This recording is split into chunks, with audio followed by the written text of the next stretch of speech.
High everyone, आज हामी पाइथनभित्र logical अपरेटरको बारेमा पढ्दैछौँ। योभन्दा अगाडि हामीले अर्थमेटिक अपरेटर, कम्पेरिजन अपरेटरको बारेमा पढिसकेका छौँ। लोजिकल अपरेटर भनेको दुई वा दुईभन्दा बढी कन्डिसनहरूलाई जोड्ने अथवा उल्ट्याउने काम गर्छ। उल्ट्याउने कस्तो शब्द सुन्नुभयो, यो हामी इक्जाम्पलमा राम्रोसँग बुझ्नेछौँ। विशेष गरी पाइथनभित्र तीनटा लोजिकल अपरेटर हुन्छन्, एन्ड, अर र नट। यी तीनटै लोजिकल अपरेटरको बारेमा राम्रोसँग बुझ्नेछौँ र कोड एडिटरमा गएर धेरै प्रोग्राम बनाउनेछौँ। पहिलो नम्बरमा एन्ड अपरेटर। जस्तो एन्ड भनेको चाहिँ दुईवटा कन्डिसन ट्रु भएको खण्डमा मात्रै यसले ट्रु रिटर्न गर्छ। यदि दुईवटा कन्डिसनमा एउटा मात्रै कन्डिसन फेल्स भयो भने यसले फेलै रिटर्न गर्छ। यहाँ हेर्नु है, मैले यहाँ लेखेको, मैले टेबल बनाएको छु, ट्रु। यो दुईवटा कन्डिसन ट्रु भएको खण्डमा मात्रै ट्रु हुन्छ। अरू हेर्नु त यहाँनिर सबै फल्स छ। भनेपछि ट्रु फल्स होइन, ट्रु र फल्स पनि फल्स, फल्स र ट्रु पनि फल्स, फल्स पनि फल्स। यति बुझ्नु भयो भने भयो क्या। एन्ड अपरेटरले चाहिँ के गर्ने रहेछ भने दुईवटा कन्डिसनलाई चेक गर्छ। दुईवटै कन्डिसन राइट भएको अवस्थामा यसले ट्रु रिटर्न गर्छ, अदरवाइज फल्स भए पनि फल्सै रिटर्न गर्छ। यति बुझ्नु भयो भने भइहाल्यो। हामी अब कोड एडिटरमा गएर प्रोग्राम बनाउँछौँ। ल है त, एन्ड अपरेटरको प्रोग्राम बनाऊ है त। अपरेटर्सको एउटा प्रोग्राम बनाऊ। प्रोग्रामले के काम गर्ने बनाऊ भने, जस्तो एउटा लगइन आइडी बनाऊ। अनि यदि तपाईँको युजर र पासवर्ड दुइटै मिलेको खण्डमा तपाईँले लगइन सक्सेस हुने, होइन भने चाहिँ तपाईँको के हुने हो, लगइन नहुने हुनु हो। त्यस्तो खालको एउटा प्रोग्राम बनाऊ है त। जस्तो युजर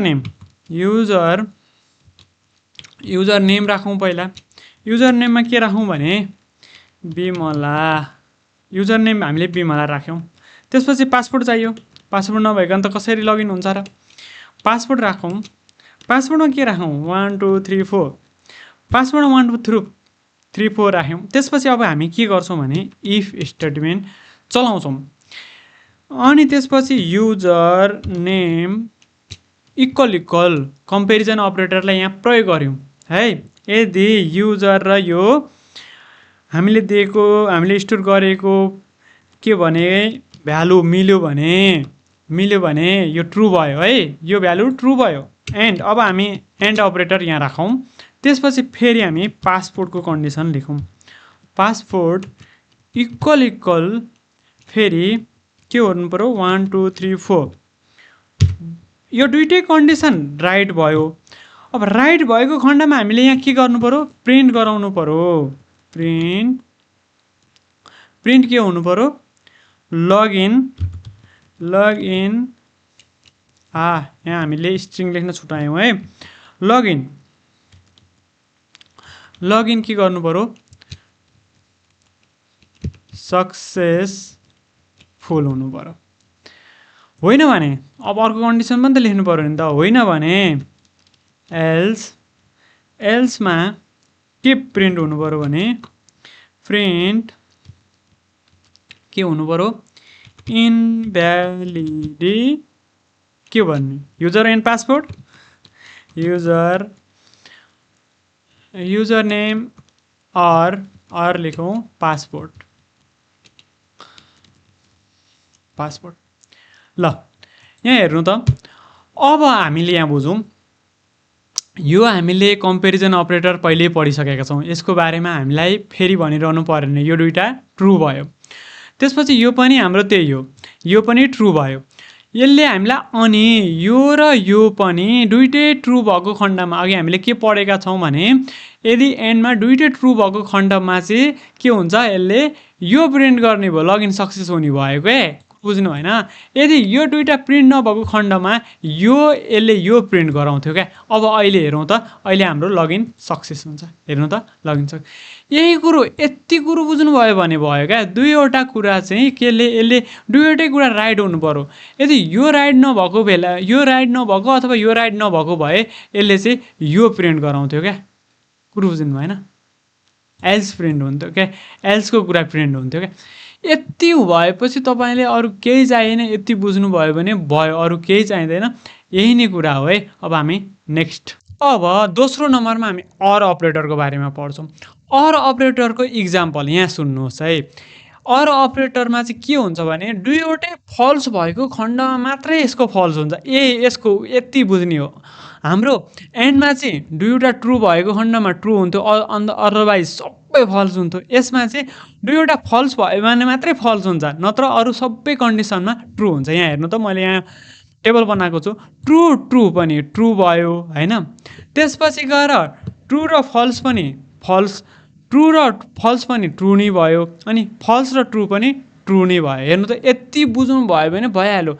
यो अर अपरेटरलाई चाहिँ दुईवटा कन्डिसन चेक गर्छ यसले। दुईवटा कन्डिसनमा एउटा मात्रै राइट भयो भने पनि यसले ट्रु रन गर्छ, ट्रु आउटपुट रिटर्न गर्छ भनेर बुझ्नुभयो भने भइहाल्यो। अब हामी यसको पनि प्रोग्राम बनाउँछौँ, अझ धेरै बुझ्छौँ। ल, अर्को पनि प्रोग्राम लेखौँ है त। अपरेटर्स। अब यसको पनि प्रोग्राम लेखौँ। कस्तो खालको प्रोग्राम लेखौँ भने यसको, यदि तपाईँसँग ड्राइभर लाइसेन्स छ होइन, अनि त्यसपछि तपाईँको उमेर पनि पुग्छ भने तपाईँ ड्राइभिङ गर्न सक्नुहुन्छ, होइन भने सक्नुहुन्न भन्ने खालको प्रोग्राम लेखौँ। तर यो अर अपरेटरको बारेमा पनि त्यहाँभित्र हामी बुझ्छौँ र कम्पेरिजन अपरेटर पनि हामी युज गर्छौँ है त। पहिला के गरौँ, एउटा एज भेरिएबल लिउँ, त्यहाँभित्र हामी स्टोर गरौँ भ्यालु 20। त्यसपछि अब लाइसेन्स छ कि छैन पनि चेक गरौँ न। ह्याज लाइसेन्स, अब छ कि छैनमा के बनाउँ त, छैन भन्ने बनाऊ क्या, फल्स, छैन, उसँग लाइसेन्स छैन भन्ने बनाऊ। त्यसपछि इफ एज त्यसपछि के गर्नु, ग्रेटर देन इक्वल 18 भए है त। अथवा ह्याज के गर्नु पर्यो, लाइसेन्स होइन, लाइसेन्स।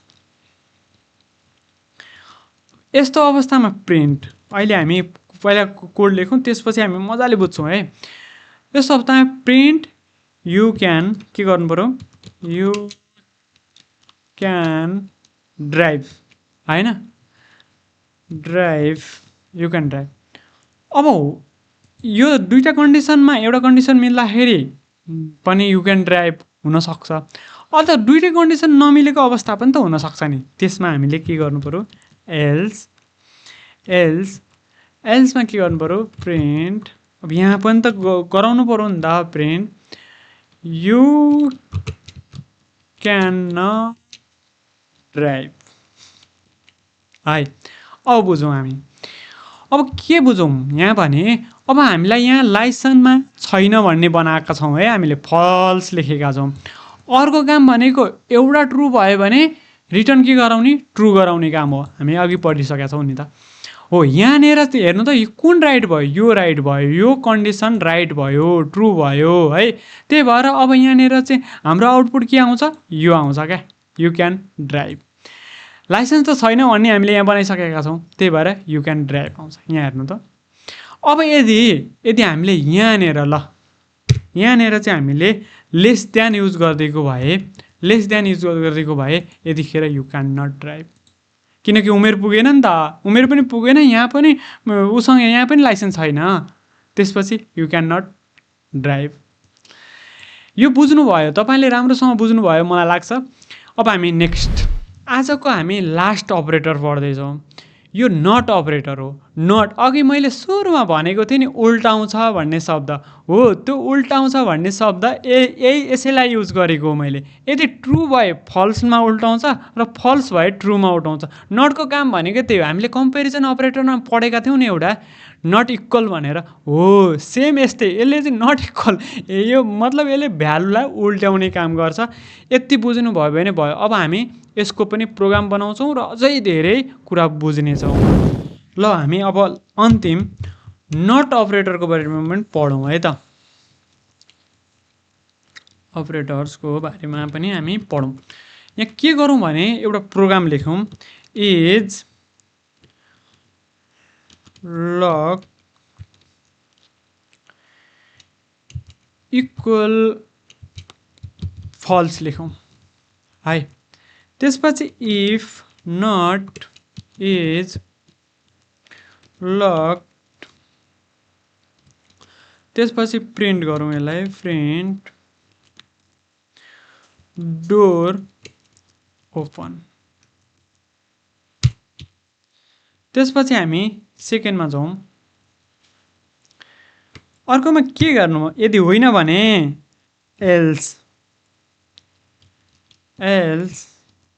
एल्समा हामीले प्रिन्ट गरौँ, के प्रिन्ट गरौँ भने डोर नट ओपन, त्यही त प्रिन्ट गराउने अब डोर नट ओपन।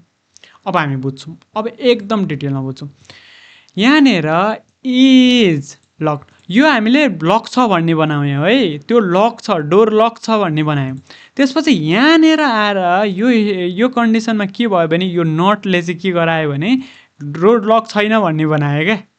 मैले भनेको भ्यालु उल्टाउँछ भनेको यही हो, भ्यालु उल्टाउँछ भनेको यही, यसले फल्सको ठाउँमा ट्रु बनाउँछ, ट्रुको ठाउँमा फल्स बनाउँछ।